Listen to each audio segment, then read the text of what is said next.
શ્રીમદ્ ભગવદ્ ગીતાના 10 જીવન બદલનારા વિચારો. મિત્રો, ભગવદ્ ગીતા માત્ર એક ધાર્મિક ગ્રંથ નથી, પરંતુ જીવન જીવવાની એક કળા છે. આજે આપણે ગીતાના 10 એવા વિચારોને ઊંડાણથી સમજવાના છીએ, જે આપણા વિચારો, નિર્ણયો અને જીવનની દિશા બદલી શકે છે. 1. કર્મ કરો, પરંતુ ફળ સાથે આસક્ત ન થાઓ. ગીતામાં ભગવાન શ્રી કૃષ્ણ કહે છે કે માણસનો અધિકાર કર્મ પર છે, ફળ પર નથી. આનો અર્થ એવો નથી કે પરિણામની ચિંતા જ ન કરવી. તેનો સાચો અર્થ એ છે કે જ્યારે આપણે પરિણામ પ્રત્યે ખૂબ જ આસક્ત થઈ જઈએ છીએ, ત્યારે ડર, તણાવ અને નિરાશા જન્મે છે.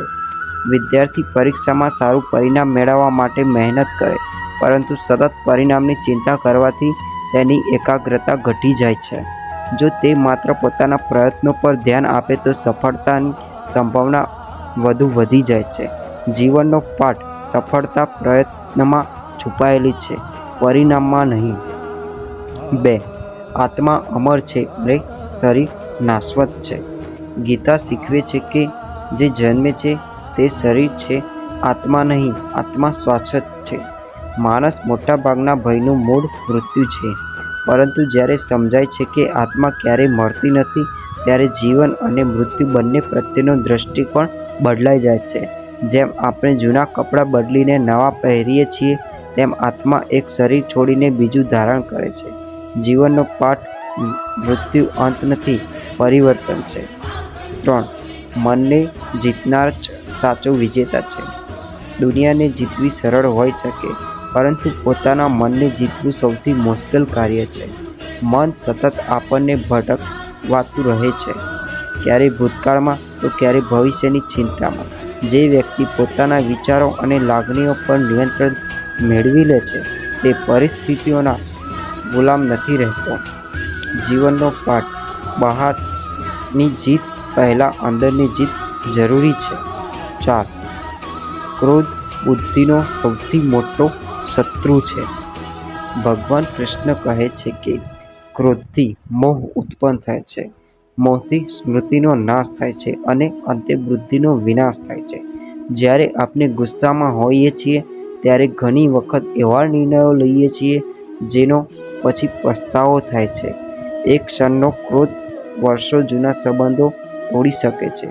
જીવનનો પાઠ: જે વ્યક્તિ ક્રોધને નિયંત્રિત કરી શકે છે, તે જીવનને નિયંત્રિત કરી શકે છે.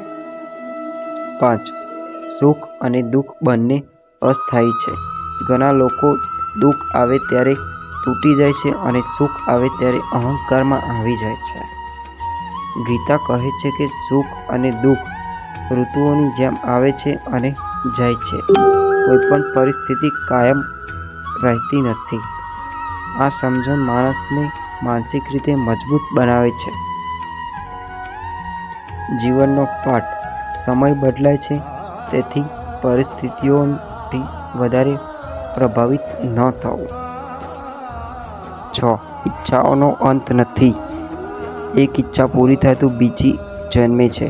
માણસ વિચારે છે કે આ મળી જશે તો હું ખુશ થઈ જઈશ, પરંતુ થોડા સમય પછી ફરી નવી ઈચ્છા ઊભી થાય છે.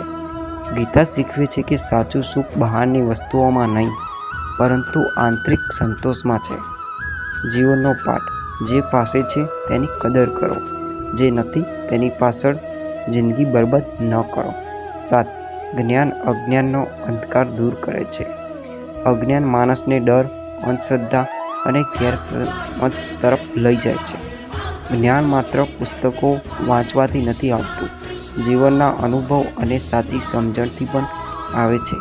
ભગવદ્ ગીતા કહે છે કે જ્ઞાન એવી અગ્નિ છે જે કર્મોના બંધનને બાળી શકે છે. જીવનનો પાઠ: સાચું જ્ઞાન માણસને મુક્ત બનાવે છે.